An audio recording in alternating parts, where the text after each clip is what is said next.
The next topic is interfaces and the packages. In the previous video, we have discussed about the single level, multi-level, and hierarchical inheritance. So we have also discussed about the multiple inheritance. So Java cannot be implemented the concept called multiple inheritance. So what exactly the multiple inheritance? So we cannot implement the concepts of two or more parent classes to the one child class.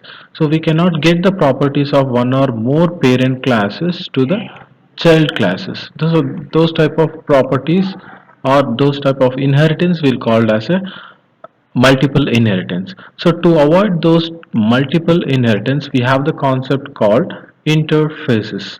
So we have the concept called interfaces. So what exactly the interface is? So interface is exactly like a class. So how we are going to create a class. So similarly, we are going to create a interfaces with the different keyword called interface. So which is also similarly like a abstract methods. So which is why we need to implement the interfaces. So to avoid the multiple inheritance, so that's why we need to give the complete protection for the interfaces. That's why we are going to use the concept called abstractions in the interfaces. So okay, we no need to mention the abstract keyword especially for the interfaces.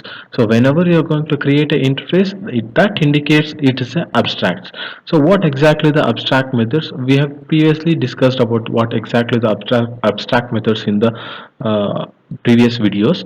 So the abstract methods is hiding the implementation concepts of your code. So for example, I have written the factorial program in the interface. So which may have used the recursion or the normal method of the factorial.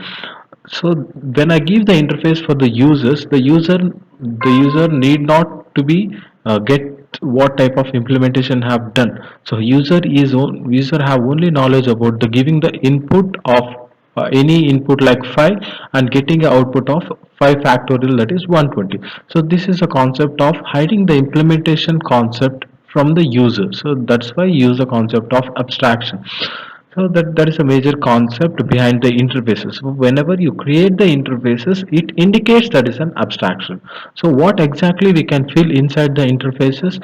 So as I said, it is a blueprint of the class. You can insert the static variables, any variables, any kind of variables, and also abstract methods. So these are the basic things about the interfaces. So now, because it is an abstract classes, we cannot create a object for the interfaces. So in the similarly, we have discussed about the abstractions. In the abstractions also, we cannot create the objects for the abstract methods. Similarly, we cannot create the objects for the interfaces also. So this is all about the very basic introduction about the interfaces. Now the major two key points of the interfaces, that is, interface is not extended by the class, it is implemented by the class. And the one more point is an interface can extend multiple interfaces. So these 2 points will be explained with a simple example. So we'll see what how to declare the interfaces, what that is syntax of the interfaces. The syntax of the interfaces is which is similarly like a class.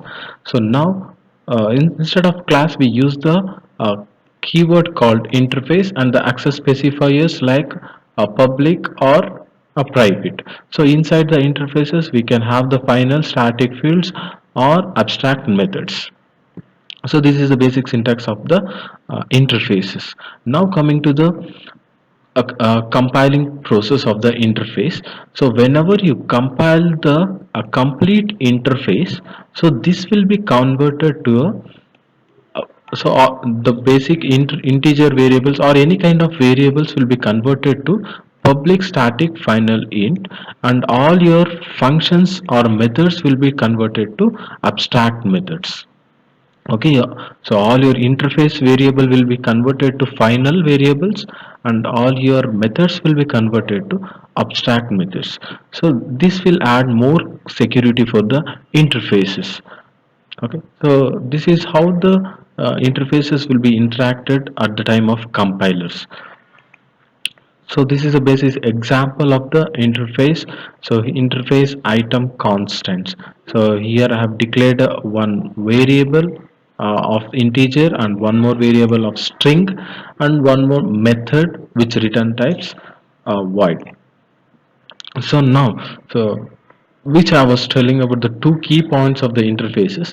So the now first thing is, so in inheritance we use the keyword called extends. So whenever we use to get the properties of the class from the parent class to the child class, so we use the keyword called extends. So from class we try to get the properties of from class to class, we use the keyword called extend. Similarly, when we use two interfaces, when I try to get the properties of from one interface to the another interface, so which is also acts like a parent and child.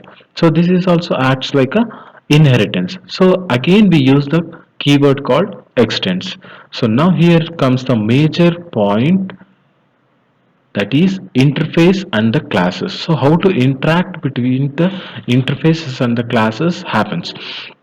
So now interfaces will be acts like a multiple interfaces. So group of interfaces will be in one interfaces. Now if you try to extend to a class, if you use the extend keyword to get the properties of the interface, which will be acts like a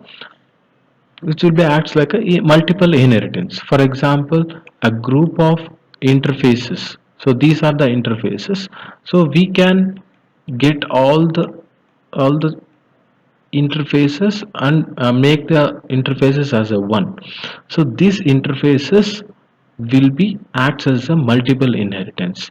So that's why instead of using the extend keywords, we use the keyword called implements. Okay, so this is a very major thing you need to remember.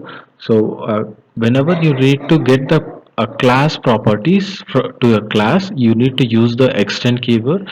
Whenever you need to get the properties of interface to interface, you need to use the extend keyword again.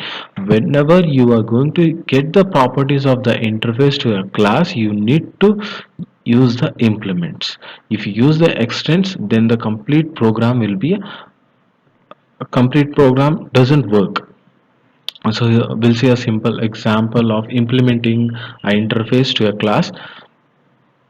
And so here is the interface name and this is a class name. So here I have used the implement because this is an interface and this is a class. So this is how you can implement the interfaces. One more example you can see here. I have created the interface, so with the method called draw, and this is a class. So whenever I need to get the properties of the draw into a class, I need to use the keyword implements. Okay, implementing from the interface so that I can utilize the draw method.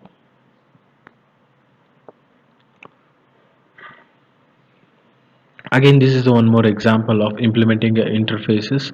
So now a printable acts as an interface, one interface, and showable acts as an one more interface.